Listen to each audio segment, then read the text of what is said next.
गर्मियों के मौसम में मच्छरों का पनपना भी बहुत ज्यादा बढ़ जाता है। लेकिन इस साल कुछ देशों में डेंगू ने ऐसी तबाही मचाई है कि कुछ देशों में उन्हें इमरजेंसी लगानी पड़ी। लैटिन अमेरिका और कैरिबियाई देशों में डेंगू ने तबाही मचाई है। इस साल जनवरी से अप्रैल के बीच डेंगू के 60 लाख मामले सामने आ चुके हैं। एक्सपर्ट्स की माने तो ये सिचुएशन तब का है जब अभी पीक सीजन आना बाकी है। आने वाले महीनों में हालात और खराब हो सकते हैं। ब्राजील ऐसा देश है जो सबसे ज्यादा डेंगू की चपेट में है। यहाँ अब तक अकेले जनवरी से अप्रैल के बीच 42 लाख मामले सामने आ चुके हैं। ब्राजील की हेल्थ मिनिस्ट्री के मुताबिक देश की 1.8% आबादी डेंगू की चपेट में है। अब तक 2000 से ज्यादा लोगों की मौत भी हो चुकी है, जो किसी एक साल में डेंगू से मरने वालों की सबसे ज्यादा तादाद है।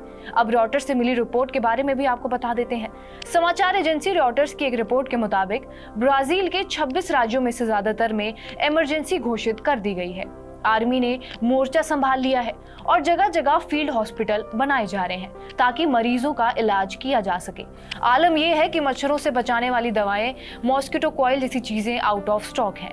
लैटिन अमेरिकी देश पेरू और प्यूर्टो रिको भी डेंगू से जंग लड़ रहे हैं और यहाँ भी इमरजेंसी घोषित कर दी गई है। पेरू में जनवरी से अब तक 1,35,000 मरीज सामने आ चुके हैं, जबकि 117 मरीजों की मौत हो चुकी है। अर्जेंटीना में भी डेंगू के केसेस बहुत तेजी से बढ़ रहे हैं। मैक्सिको, उरुग्वे, चिली जैसे देश भी डेंगू की मार झेल रहे हैं।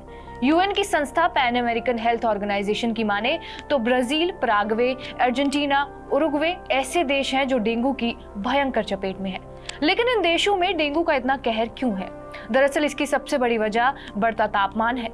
एक्सपर्ट्स मानते हैं कि पिछले 30 सालों में लैटिन अमेरिकी क्षेत्र का तापमान हर दशक में 0.2 डिग्री सेल्सियस बढ़ता गया है। इससे मच्छरों को प्रजनन का अच्छा माहौल मिला है और उनकी तादाद बहुत तेजी से बढ़ी है। एक्सपर्ट्स ये भी कहते हैं कि मच्छरों की ज्यादातर प्रजातियां गर्म तापमान में पनपती हैं और ग्लोबल वार्मिंग के चलते गर्म इलाके बढ़े, जिसमें लैटिन अमेरिका और कैरिबियन भी शामिल है। उच्च तापमान के चलते गर्म मौसम की अवधि भी बढ़ गई है, जिसमें मच्छर ज्यादा एक्टिव होते हैं।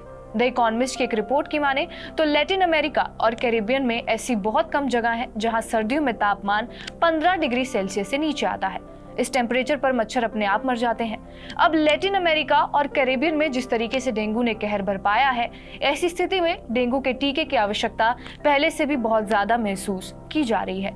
हालांकि कई फैक्टर्स हैं जो इसकी राह में रोड़ा है। डेंगू मादा मच्छरों के काटने से फैलता है और इस वायरस के कुल 4 प्रकार होते हैं। एक्सपर्ट्स कहते हैं कि यदि कोई टीका आपको किसी प्रकार के वायरस से बचाता है तो आपको बाकी प्रकार के वायरस का खतरा बढ़ जाता है। सबसे बड़ी चुनौती एक ऐसी वैक्सीन विकसित करना है जो डेंगू के सभी प्रकार के स्ट्रेन के खिलाफ काम करे।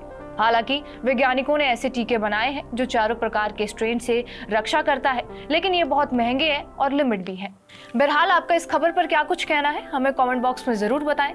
बाकी देश और दुनिया की तमाम बड़ी खबरों के लिए बने रहे हमारे साथ TV9 डिजिटल पर।